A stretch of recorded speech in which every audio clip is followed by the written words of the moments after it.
শেখ হাসিনার আদেশে আন্দোলনে প্রাণঘাতী অস্ত্র ব্যবহার করে গুলি করা হয়েছিল দাবি করেছে বিবিসি।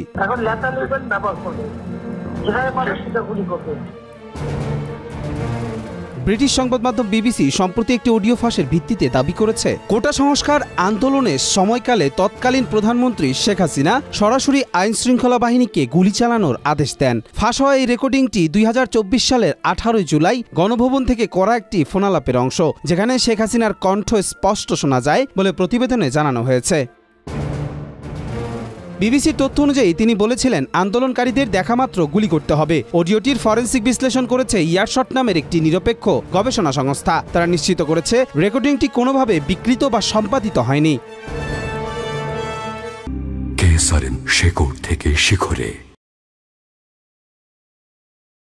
বাংলাদেশের অপরাধ তদন্ত বিভাগ সিআইডি শেখ হাসিনার কণ্ঠস্বর মিলিয়ে প্রাথমিকভাবে সত্যতা যাচাই করেছেন বলেও সূত্র জানায়। অডিওতে ব্যাকগ্রাউন্ড নয়েজ ও শ্বাস প্রশ্বাসের ছন্দ ও বৈদ্যুতিক ফ্রিকোয়েন্সি বিশ্লেষণে কোনরূপ জালিয়াতির প্রমাণ পাওয়া যায়নি।